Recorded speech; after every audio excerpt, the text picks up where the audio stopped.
Welcome back, true believers and spectacular Spidey fans, to the last episode of Spider-Man PS4 101, in which I go over, discuss, and analyze really interesting characters that we did see throughout Spider-Man PS4's E3 2017 gameplay demo. We did Mr. Negative, we did the Inner Demons, and now we are on the last one, which is Yuri Watanabe, also known as the Vigilante known as Wraith. Now, there are characters in the demo that you may also want me to do one, like Miles Morales and even Kingpin, but since I do believe a lot of fans already know about Miles Morales and Kingpin, that's why I'm not really inclined to do videos about them for Spider-Man PS4 101, but if you want me to, I would be more than happy to. But mainly, this is more about the unknown characters. So, like Mr. Negative, people thought he was Electro or Chameleon. The Inner Demons, some people thought they were just regular henchmen, when really they actually do have really cool backstories to how their characters are portrayed in the comics. And Yuri Watanabe is another character who has a really cool backstory in the comics. And mainly, to quote her from the comics, is that mainly she is another version pretty much of Jean DeWolf. She's not Jean DeWolf, but what I mean by that is since Jean DeWolf died in the Spider-Man comics, Yuri Watanabe basically was the filler for that gap that was introduced in the comics once Jean died, and then people loved that character, and then once she was killed off, people were missing Jean DeWolf's character in the Spider-Man comics, so then they brought in and introduced a character like Yuri Watanabe. And to quote her from the comics, it says, "The Yuri Watanabe you know, she wasn't real. That Yuri was a story I made up, a lie I told myself, the good granddaughter I thought I wanted to be. Do you know what a Wraith is, Spider-Man? It's a wisp, a trace, a ghost, the fading memory of someone who's gone. There's a reason I took that mask back so easily after giving it up. I didn't understand that fully until I killed a man last night. Yuri Watanabe would have been horrified by what I did. But you know how I felt? I felt free." So that is the Wraith as a portrayal of how she is in the comics in the main 616 iteration of Spider-Man. And in the game of Spider-Man PS4, Spider-Man calls her Yuri, which is really interesting because the voice actor for Spider-Man is actually Yuri Lowenthal. But in the game, Spider-Man does call her Yuri, but mainly her full name is Yuriko Watanabe. And what we see here in the demo is that she is Spider-Man's police informant. She is basically, because I know the comparison's going to be happening, she is basically Spider-Man's Oracle. You know, Barbara Gordon is the eyes and ears for Batman, pretty much, feeding Batman all this information of what's going on in the city and all the criminals that are going on in all of Batman's rogues gallery and Arkham Knight specifically. So with this, seeing how Yuri Watanabe is going to be incorporated in the story, and what Brian Intihar, the creative director for Spider-Man PS4, said in an interview is that Yuri believes that the police force that she works in is corrupt, that she suspects that there are cops and enforcement officers that are actually corrupt within her police force. Could that be through the influence of Mr. Negative with his negative touch? We don't know, but mainly she does think that the majority of the people that she's working with in the police force are actually dirty cops. And she sees Spider-Man is actually trying his best to clean up the city and make it a better place for everybody, and she totally wants to help out. And that is what she can do so far by allowing herself to feed him information of what gang hideouts are people going on, and like what threats are going on in the city, and what, you know, the Inner Demons are up to, and what Mr. Negative is up to, and what other villains are up to, like Kingpin, what we saw. We don't know when Spider-Man meets Yuri Watanabe in the game. We don't know if he already knows Yuri Watanabe, since Spider-Man has been Spider-Man for 8 years. He is 23 years old. We are not sure if Spider-Man is actually fully aware of who Yuri Watanabe is once the game starts, but mainly that'd be a really cool twist to see that happen in regards to the narrative of the game. And also, she, in the game demo, is just helping out Spider-Man, talking and making sure that he is doing a good job, because she says she's getting reports of a helicopter with a wrecking ball, so she's getting all the information as it's happening. From that standpoint, it doesn't seem like she actually is the Wraith in the game. So far, we don't know if she's going to turn into the Wraith, which I will describe on who the Wraith is and what her powers are and all that soon. She is basically a really hardcore cop, and she is very proper in how she works on as an officer. As an officer, as Yuri Watanabe on the police force, she actually is a good cop. She does things by the book. She's very strict when it comes to the rules of cops. She's very hands-on coordinated with actually doing things the right way instead of the corrupting way, instead of the wrong way, instead of the extreme way. She is very, very, very pristine as a fully fledged cop, and that's why she's like one of the best officers on her force.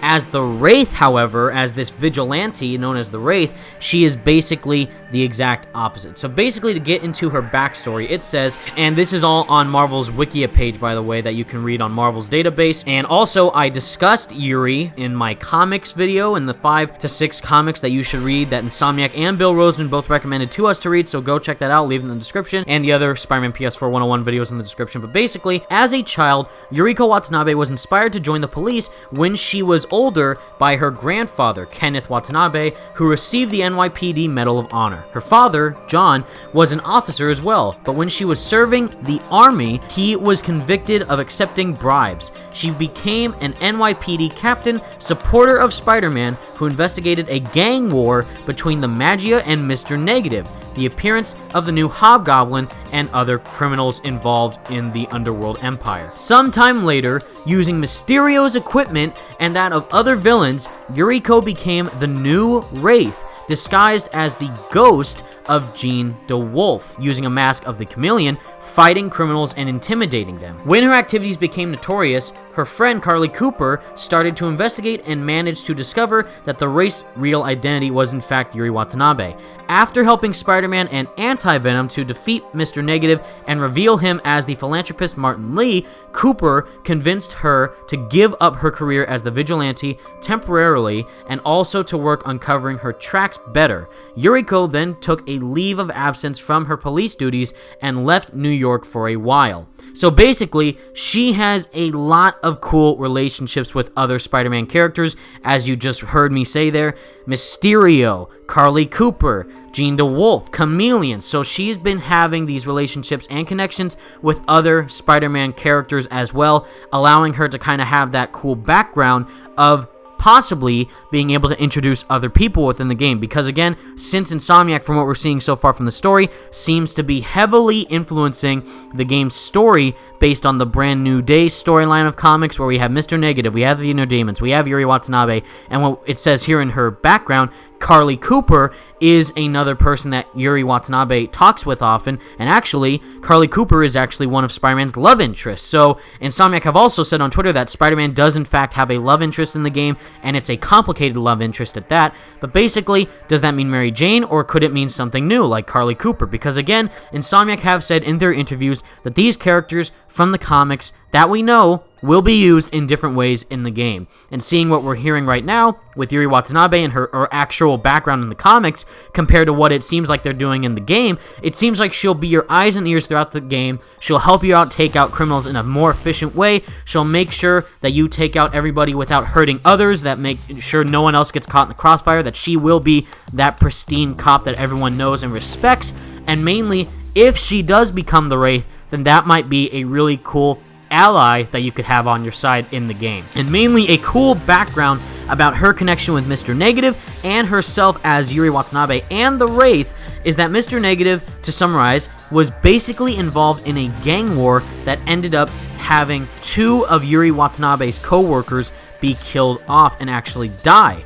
And because of this, that how it happened is that these co-workers and these friends of Yuri actually did die by the hands of Mr. Negative and the Inner Demons. She actually did kill one of Mr. Negative's men and claims that she was dead as Yuri but alive as the Wraith. So what it means there is that once Mr. Negative killed her co-worker and her friend, she became aware that this system of police and cop activities and people trying to do right by the book, do it in a proper way, she said, heck with that, this is garbage, I don't want to do this anymore, I want to take things into my own hands, and thus then she became the Wraith, which is why it says there, she actually killed one of Mr. Negative's men, because she was so frustrated that her friends were just murdered and that she couldn't do anything about it as Yuri Watanabe. She suited up, she geared up, she became the Wraith, and actually took the power into her own hands and actually killed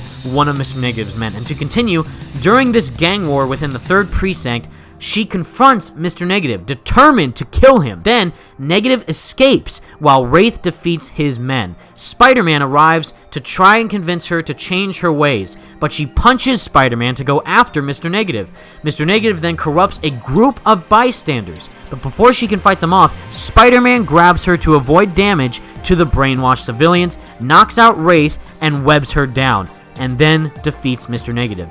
When he goes back to check on Yuri, she then escaped with the webbing, and her only thing left is the suit, but her mask was left behind along with the rest of the remnants of her costume. So, really, this whole connection with Mr. Negative involved with killing friends of Yuri Watanabe, which then Spider-Man tried to stop Yuri Watanabe as the Wraith to go and kill Mr. Negative, since the whole reason why Spider-Man keeps being Spider-Man is with great power comes great responsibility, from the wise words of Uncle Ben. He does not want to have Yuri go down this dark path of revenge. So he tries to stop her, but knowing how life is as a cop, seeing really good friends of hers be killed during this war of criminal empires, killing her friends, she can't take it anymore, and thus she loses faith in all the Justice Society systems, and then ends up suiting up as Wraith and trying to take things into her own hands. So I think that relationship, if input into the game, could be really cool. And this is a T-rated game, most likely. We don't know that for sure, but I'm just assuming it is a T-rated game. But mainly,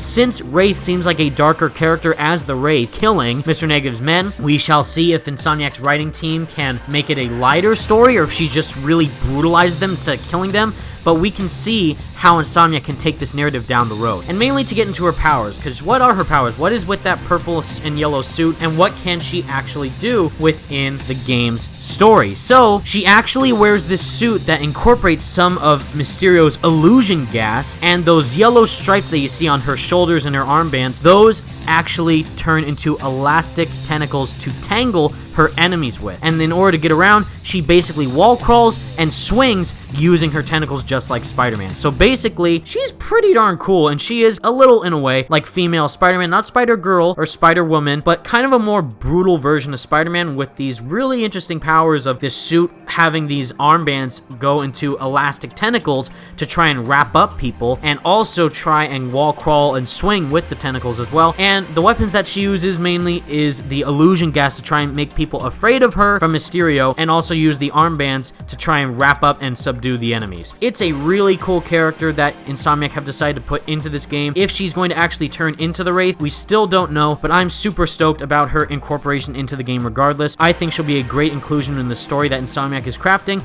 and I can't wait to see what they do with her. So that is it for Spider-Man PS4 101, everybody. Again, I believe this is going to be the last episode of it, but again, if you want me to do one about Miles Morales, or Kingpin, even Peter Parker, but I think we all know about all three of those characters already, please let me know in the comment section down below. And also, D23, again, this Saturday, stay tuned for it. All the Spidey Squad members and I are going to try and inform you guys on what happens. Is it going to be an interview, trailer, screenshots, concept art, things we already know? If they tell us things we already know, I don't know, but I, once again, say, hashtag in Insomniac, we trust. And once again, everybody, thank you so much for watching. Stay spectacular, Spidey fans.